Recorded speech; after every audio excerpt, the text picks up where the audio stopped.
après avoir résolu des systèmes d'équations linéaires à l'aide de la méthode de Gauss-Jordan, nous verrons éventuellement une autre approche qui nous permettra éventuellement d'accélérer un peu le travail.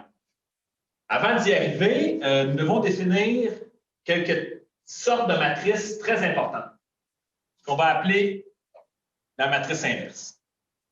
La notion d'inverse en mathématiques, vous l'utilisez, vous la connaissez depuis quand même très longtemps, mais on ne vous a pas toujours défini les choses en appelant des éléments inverses. Je vous donne un exemple. Si je vous demande d'isoler ici la variable x, tout de suite dans votre tête, je vais dire, ben, on va diviser par 3, x vaut 7 tiers. Ce que vous faites, en fait, quand vous isolez une variable, par exemple, sous l'opération de la multiplication, c'est que vous cherchez l'inverse multiplicatif de 3, qui est 1 tiers, dans le but d'obtenir ce qu'on va appeler l'élément neutre. Donc, si j'ai multiplié, bon, ça va ici. Lorsqu'on multiplie x par 1, ça donne x. Le nombre 1, sous l'opération de la multiplication des nombres réels, c'est ce qu'on appelle l'élément neutre. Pour obtenir l'élément neutre ici, j'ai multiplié 3 par son inverse multiplicatif. La même logique existe pour l'addition. Donc, si par exemple, j'ai x plus 3 égale 7, mon but est d'obtenir l'élément neutre de l'addition. L'élément neutre de l'addition, c'est le nombre 0. Donc, comment je vais faire pour obtenir ici 0 en effectuant la même opération à gauche et à droite de l'égalité? Bien, pour obtenir l'élément neutre, le 0, je vais trouver l'inverse de 3 sous l'opération d'addition. L'inverse de 3, c'est moins 3 sous l'opération d'addition.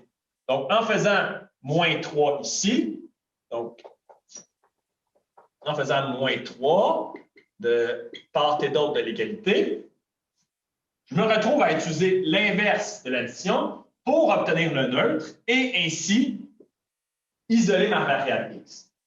La même logique va s'appliquer dans le cadre de la résolution des systèmes d'équations linéaires en utilisant ce qu'on appelle la matrice inverse. Pour bien comprendre le principe de matrice inverse, il faut d'abord parler de l'élément neutre des matrices sous l'opération de multiplication qu'on va appeler matrice identité. Donc, j'ai dans mes exemples ici deux matrices pour lesquelles on se pose la question, bien, par quelle matrice je dois multiplier celle-ci pour que le résultat reste pareil?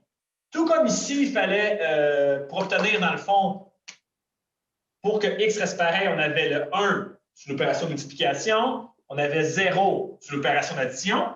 Mais dans le monde des matrices, dans l'univers des matrices, l'opération sous l'opération d'addition, lorsqu'on multiplie cette matrice-là par ce qu'on appelle la matrice identité d'une 3 par 3, fois n'importe quelle matrice A, tant que la multiplication est définie, bien, on va rester sur notre matrice A. Donc, si vous mettez des 0 partout ou des 1, on va mettre des 1 partout, ça va rester, parce que c'est ça pour la multiplication. Non, si vous mettez des 1 partout, vous verrez que vous n'obtiendrez pas la même matrice. Ici, essayez-les. Si vous faites 2 fois 1 plus 1 fois 0 fois 0 fois 0, donc la même convention qui existe qu'on a vue pour les multiplications, mais on va obtenir la même matrice. Donc, comment est construite cette matrice identité, cet élément neutre dans l'univers des matrices sous l'opération de multiplication? Les diagonales doivent toujours avoir le nombre 1 et les autres éléments, eux, sont nuls, valent toujours 0. Donc, dans le cas d'une 3 par 3, dans le cas d'une 2 par 2, vous voyez, les diagonales valent 1, les autres éléments 0. Je vous invite à essayer de faire la multiplication. Vous allez voir que 2 fois 1 plus 3 fois 0, etc., vous obtiendrez la même matrice qu'au départ. Donc, une matrice A fois la matrice identité va toujours nous ramener à la matrice A. Évidemment, c'est commutatif. Si on met la matrice identité après ou avant l'opération, tout comme si on fait 1 fois x ou x fois 1, 0 plus x ou x plus 0, ça ne change rien. La propriété de l'élément neutre, de la matrice identité, fonctionne. Donc, ça, c'est le premier pas pour comprendre la notion de matrice inverse. Maintenant, on va se poser la question, est-ce que deux matrices, si je donne deux matrices, comment vérifier s'ils sont inverses l'une de l'autre? Lorsque nous prenons une matrice A et que nous la multiplions par son inverse, nous devrions obtenir la matrice identité, le neutre. Tout comme, je répète mon exemple, lorsqu'on fait 3 fois quelque chose, nous souhaitons, pour trouver l'inverse multiplicatif de 3, trouver le nombre qui va ici, tel que nous obtenons le neutre sous l'opération de multiplication, dans ce cas-ci, 1 tiers. Si c'est pour l'addition, bien, 3 plus quoi donne le neutre sous l'addition? Bien, c'est moins 3. Maintenant, posons-nous la question, par quelle matrice doit-on multiplier A? Donc, la question éventuelle qu'on se pose, A fois quelle matrice va nous donner l'élément neutre, c'est-à-dire la matrice identité. Donc, si on prend la matrice suivante, quelle nombre doit-on mettre ici pour obtenir la matrice identité? Ça va nous être utile éventuellement pour résoudre des systèmes d'équations linéaires sans passer par la méthode de Gauss-Jordan. Mais avant d'y arriver, avant de développer la technique pour trouver la matrice inverse, nous allons d'abord vérifier tout simplement si, lorsque je donne deux matrices, par exemple A et B, s'ils sont inverses l'une de l'autre. Donc, deux matrices sont inverses si, donc la matrice inverse, soit en passant, va être notée A-1. Deux matrices sont inverses si, lorsqu'on les multiplie, donne la matrice identité. Chose que nous allons vérifier ici. Donc, multiplions A et B ensemble et vérifions si oui ou non ça donne la matrice identité.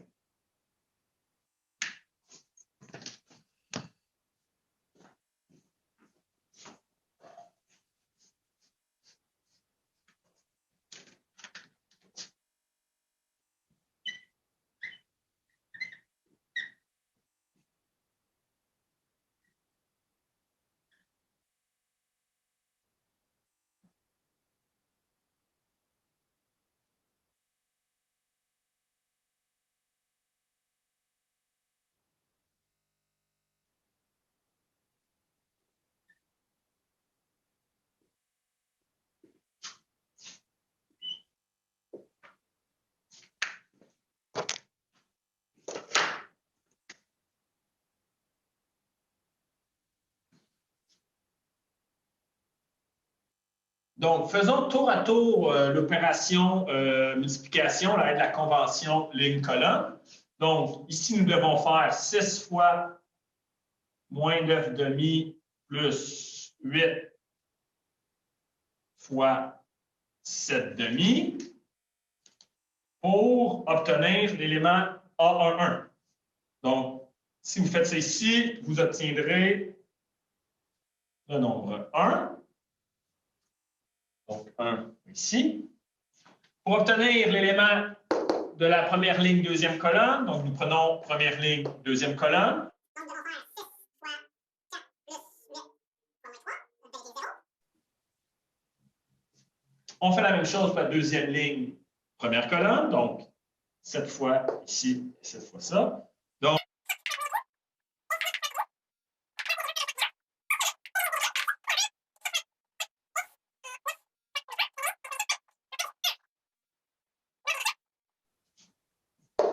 les deux matrices A et B sont inverses l'une de l'autre, puisque lorsqu'on les multiplie ensemble, ça nous donne bel et bien la matrice identité. Maintenant, comment faire si je ne vous donne pas cette matrice-là? Comment faire pour la trouver? C'est ce que nous ferons dans les prochains exemples. Nous sommes maintenant rendus à déterminer à partir d'une matrice A, la matrice inverse A-1, qui, lorsqu'on les multiplie ensemble, donne la matrice identité. Donc, je schématise le problème en vous disant que la matrice A sera la matrice qu'on connaît, que nous cherchons une matrice A-1 qu'on peut représenter comme étant une entrée de variable que nous cherchons, et un résultat attendu, c'est-à-dire la matrice identité. Donc, je prends ici l'exemple d'une 2 par 2, mais je pourrais faire la même chose pour une 3 par 3, 4 par 4, etc. Donc, ce que nous cherchons à connaître, ce sont les valeurs qui vont ici, là, donc que j'appelle des variables, ce sont les entrées qui vont aller dans la matrice inverse. Quand on fait l'opération de multiplication, on se rend compte que c'est comme si on obtenait deux systèmes d'équations linéaires à résoudre. Donc, lorsqu'on fait la multiplication, il faut que la matrice des coefficients fois le vecteur x1, y1 donne un 0 et que la matrice des coefficients fois le deuxième vecteur ici doit donner 0, 1. Bien, comme ça revient ici à résoudre un système d'équations linéaires, ici et là, bien, on va utiliser Gauss-Jordan pour résoudre ce système. Je fais le parallèle avec l'exemple. Donc, on cherche l'inverse de 7, 3, 5, 2. On cherche les valeurs qui vont ici, donc qui vont être, dans le fond, la matrice inverse de ma matrice A pour obtenir la matrice identité. Et lorsque je décortique ce problème, on se rend compte, dans le fond, si on fait les opérations de multiplication ligne-colonne, 7 fois x1 plus 3 fois y1 doit donner ici 1. 5 fois x1 plus 2 fois y1 doit donner 0. Donc, vous voyez ici, j'ai mon système d'équations linéaires. Bien, si je vous demande de trouver les valeurs de x1 et y1, on a deux équations de deux inconnues, nous pouvons appliquer Gauss-Jordan ici, avec la matrice augmentée. Donc, ce qu'on devrait faire, c'est de trouver, échelonner la matrice, puis les valeurs ici que nous allons trouver, ça va être le x1 et le y1, et leur valeur va être donnée à droite ici. Même chose, pour trouver x2, y2, bien, on y va avec ligne-colonne, mais avec la deuxième colonne, on obtient les choses suivantes. On obtient aussi un système d'équations linéaires à résoudre. Au lieu de faire deux problèmes, notre algorithme de Gauss-Jordan va fonctionner quand on va mettre ça en un seul problème. Donc, nous allons plutôt obtenir la forme suivante. Donc, si vous avez bien compris là, que chercher la matrice inverse revient à résoudre deux systèmes d'équations linéaires, eh bien, je vous amène à l'étape suivante où ce qu'on va faire en réalité, c'est faire le problème en une seule étape. Donc, j'ai ici en bleu représenté la matrice A, qui est ma matrice des coefficients, qui est connue, la matrice I, qui est la matrice identité, et à travers des opérations ligne-colonne, nous allons nous arranger pour qu'éventuellement nous retrouvons, donc, ce que l'algorithme de Gauss-Jordan nous permet de faire, d'arriver à une matrice échelonnée où ce qui va être à droite du pointillé va être nul autre que les inconnus x1, x2, y1, y2 que je cherche qui composent la matrice inverse. Donc, chose que j'aurais faite ici, j'aurais cherché dans le fond à trouver la matrice identité, donc à mettre un 1 ici, à mettre un 0 là, à mettre un 0 et un 1, et à travers mes opérations ligne-colonne, les résultats que j'aurais obtenus ici m'auraient donné les valeurs de x1, y1, mais c'est exactement ce que je m'en vais faire ici. Je vais obtenir x1, y1. C'est juste que je me permets de le faire également pour, donc ici, j'obtiendrai x1, y1, x2, y2. Je vais pouvoir le faire en une seule étape. Donc, je vais le faire avec vous, mais le plan de match est le suivant. Partir de ma matrice A, accompagner, augmenter de la matrice identité, de faire les opérations ligne-colonne afin d'échelonner. Et ce que je vais obtenir à droite sera ma matrice inverse. La réponse que je devrais obtenir là, à travers les différentes étapes est indiquée ici. Donc, la première étape dans l'algorithme de Gauss-Jordan, à partir de mon pivot ici, bien, premièrement, je vais dire, ma première étape, ce serait juste de voir est-ce qu'il y a moyen de changer mes lignes pour simplifier mon algorithme. Ici, non, que ce soit 7 ou 5 comme pivot, ça ne change pas grand-chose. Donc, j'ai mon pivot et à partir de ce pivot, je vais aller mettre un 0 ici.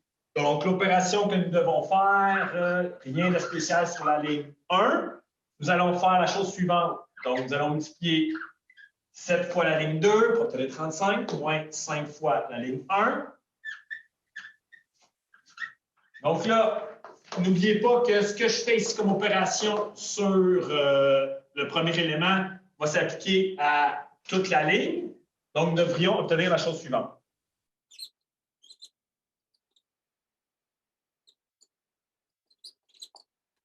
Donc, appuyez sur pause s'il le faut, mais assurez-vous qu'on fait 7 fois 2, 14, moins 15. C'est erreur ici, moins 1. Quand on fait 7 fois 0, moins 5, ça va. 7 fois 1, 7. Oui, c'est ça, moins 0. Ça donne bel et bien 7. Donc, nous avons placé un 0 ici. Étape suivante, nous allons, à partir du pivot qui est là, vouloir aller mettre un 0 ici.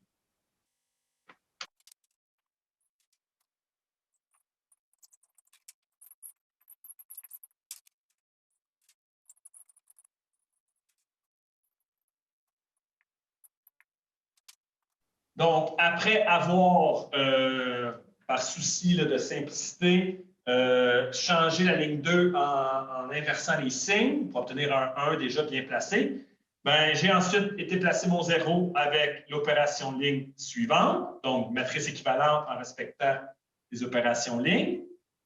Et là, la seule chose qu'il me reste à faire, ben, pour obtenir ma matrice d'identité, pour obtenir, dans le fond, terminer mon algorithme de Gauss-Jordan, d'aller mettre un 1 ici en divisant la ligne par 7. Donc, j'ai bien obtenu ce que je cherchais à gauche, ma matrice d'identité, et ce qui est à droite devrait correspondre à ma matrice inverse que je cherchais au début. Donc, comme vérification, la matrice que j'obtiens, moins 2, 3, 5, moins 7, si on la multiplie par la matrice du départ, on devrait obtenir la matrice identité. Donc, il y a toujours une façon de valider que ce que vous avez fait est bon en faisant l'opération. Donc, ici, rapidement, moins 14 plus 15, ça donne bel et bien 1. 21 moins 21, vous allez voir que vous obtiendrez bel et bien la matrice identité. Donc, une vérification, est-ce que vous avez le temps, c'est toujours souhaitable pour vous assurer que vous avez la bonne réponse. Maintenant, je continue les exemples, cette fois-ci avec une 3 par 3. Donc, dans le prochain exemple, on doit inverser une matrice 3 par 3. On reconnaît ici à gauche notre matrice A, à droite des pointillés, donc la matrice A est augmentée de la matrice identité. Maintenant, appliquons l'algorithme afin d'échelonner notre matrice à gauche, nos éléments à gauche, pour trouver les valeurs qui vont dans la matrice inverse.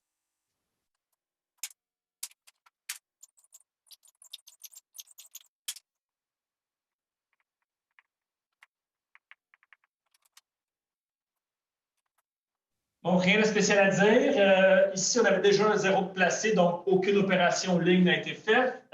Ici, nous avions un 2 et un 1, donc nous faisons la ligne 2 moins 2 fois la ligne 1 pour obtenir un 0. On applique à toute la ligne et nous avons donc obtenu des valeurs différentes. Étape suivante, nous avons à échelonner à partir du pivot ici et nous avons déjà un 0 là, il faut aller placer un 0 ici.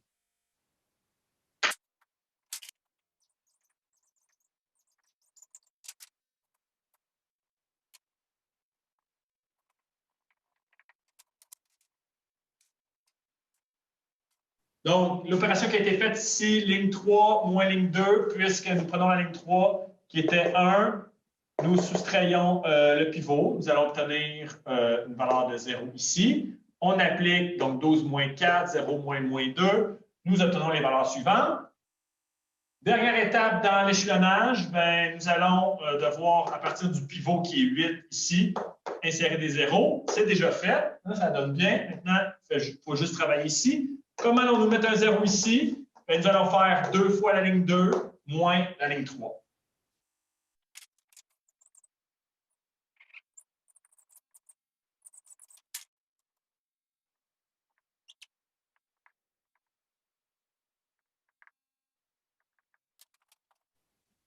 Donc, nous avons presque terminé. Là, la dernière étape nous reste dans le Gauss-Jordan et de mettre des valeurs des nombres 1 à chacun de nos pivots pour obtenir la matrice d'identité. Donc, la ligne 1, c'est déjà fait. À la ligne 2, nous allons devoir diviser par 2. À la ligne 3, nous allons diviser par 8. Donc, voilà, j'ai divisé mes lignes de façon à obtenir ma matrice d'identité à gauche et ce que nous obtenons à droite et la matrice inverse que nous cherchions. N'oubliez pas qu'on peut effectuer une vérification. Donc, à partir de cette matrice, si on multiplie la matrice initiale fois son inverse, donc si vous l'essayez, vous devriez obtenir la matrice identité. Donc, je vous invite à valider. Vous devrez obtenir les valeurs suivantes lorsque vous faites la multiplication. La matrice inverse cherchée était, et donc, celle-ci. Un dernier petit exemple, juste pour être sûr que vous avez bien compris comment trouver une matrice inverse. J'ai ici ma matrice A que j'ai augmenté la matrice identité. Donc, vous pouvez, si vous voulez, peut-être appuyer sur pause, voir un peu si vous faites les mêmes démarches que moi. Je me lance et je vous présente la solution à l'instant.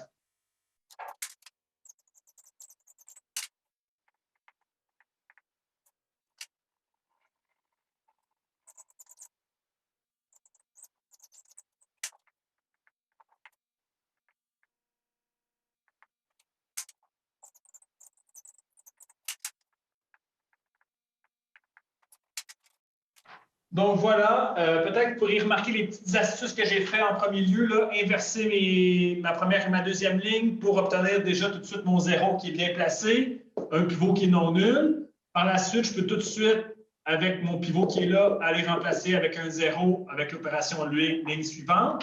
Et au final, tout ce qui me restait à faire, bien, pour obtenir ma matrice d'identité à gauche, je divisais ma ligne 1 par 4. Donc la matrice inverse recherchée est la matrice 3 quarts, 1 quart, 1, 0. Et on peut s'assurer, en faisant ma multiplication, que ça donne bel et bien la matrice identité. Dernier petit commentaire, remarquez que j'ai toujours l'habitude de travailler avec des fractions. Vous pouvez utiliser une notation décimale. La raison pourquoi je garde des fractions, c'est souvent, si en cours de route, j'ai besoin de faire d'autres manipulations, c'est plus facile de compléter mes opérations en ligne avec des fractions. Mais encore une fois, si vous êtes plus à l'aise avec des décimales, je n'ai aucun problème à cet égard. Maintenant, nous allons voir à quoi nous sert les matrices inverses afin de résoudre un système d'équations linéaires.